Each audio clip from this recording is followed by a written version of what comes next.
Assalamualaikum warahmatullahi wabarakatuh. Apa kabar semuanya? Semoga kita semua selalu diberikan kesehatan jasmani maupun rohani.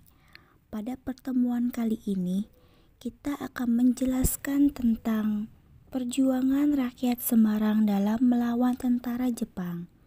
Berikut penjelasannya. Berdasarkan atas pengumuman Panitia Persiapan Kemerdekaan Indonesia dan Komite Nasional di Jakarta, maka dengan ini kami atas nama rakyat Indonesia mengumumkan sementara aturan-aturan pemerintahan untuk menjaga keamanan umum di daerah Semarang. 1. Mulai hari ini tanggal 19 Agustus 1945 jam 13.00 pemerintah RI untuk daerah Semarang mulai berlaku. 2. Terhadap segala perbuatan yang menentang pemerintah RI akan diambil tindakan yang keras. 3. Senjata api kecuali yang di tangan mereka yang berhak memakainya harus diserahkan kepada polisi. 4. Hanya bendera Indonesia merah putih boleh berkibar. 5.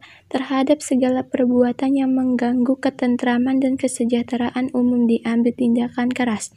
6. Selanjutnya semua penduduk hendaknya melakukan pekerjaannya sehari-hari sebagaimana biasa. Semarang, 19 Agustus 1945. Kepala Pemerintahan RI Daerah Semarang Wongsonegoro.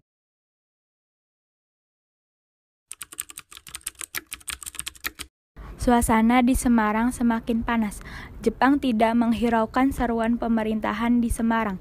Pada tanggal 7 Oktober 1945, ribuan pemuda Semarang mengerumuni tangsi tentara Jepang ke Dobutai di Jatingaleh. Sementara pimpinan mereka sedang berunding di dalam tangsi untuk membahas mengenai penyerahan senjata. Perundingan itu berjalan tersendat-sendat, tetapi akhirnya disepakati penyerahan senjata secara bertahap.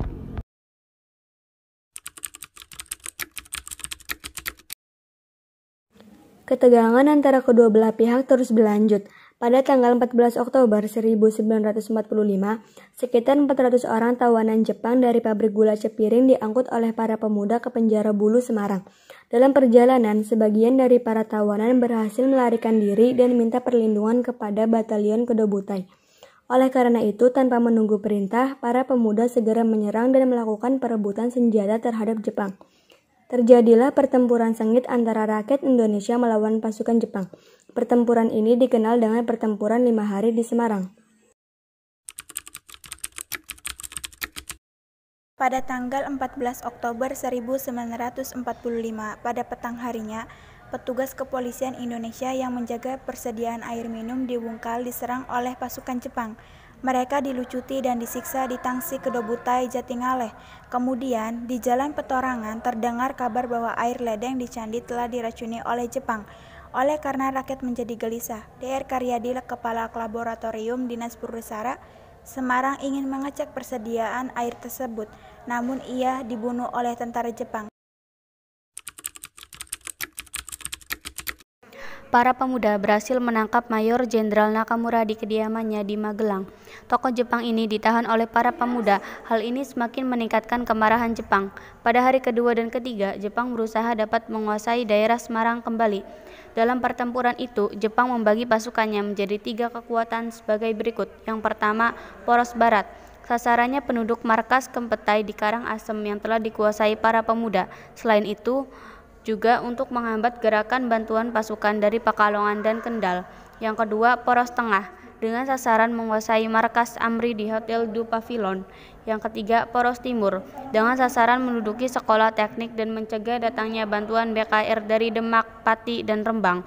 Sementara itu, dari pihak Indonesia telah datang bantuan dari berbagai penjuru, baik dari arah barat, Kendal dan Weleri, juga dari arah timur, seperti dari Demak, Kudus, Pati, Purwodadi, bahkan dari selatan seperti dari Solo, Magelang, dan Yogyakarta. Tanggal 17 Oktober 1945 tercapai suatu perundingan mengenai gencatan senjata yang diadakan di Candi Baru. Pihak Indonesia juga menyetujui perundingan tersebut. Telah disepakati adanya gencatan senjata, ternyata Jepang masih melanjutkan pertempuran.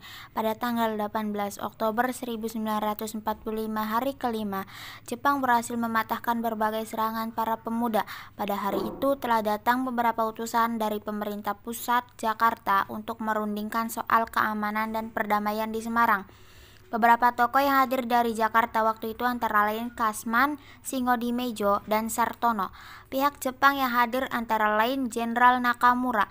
Kemudian dilanjutkan perundingan untuk mengatur gencatan senjata.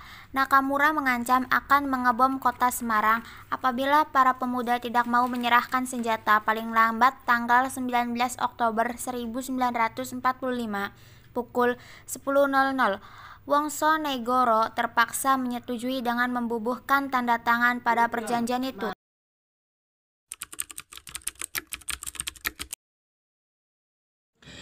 Pada tanggal 19 Oktober 1945 pagi hari, belum ada tanda-tanda semua senjata akan diserahkan kembali kepada Jepang. Sementara Jepang telah bersiap-siap untuk membumi hanguskan kota Semarang. Tiba-tiba, pukul 07.45 terpetik berita bahwa tentara sekutu mendarat di pelabuhan Semarang dengan penumpang kapal HMS Glenry. Mereka terdiri atas pasukan Inggris, termasuk tentara Gurkha. Mereka bertugas untuk melucuti tentara Jepang. Dengan kedatangan tentara sekutu berarti telah mempercepat berakhirnya pertempuran antara pejuang Semarang dengan tentara Jepang. Untuk mengenang pertempuran 5 hari di Semarang ini, maka dibangun sebuah monumen yang terkenal dengan sebutan Tugu Muda.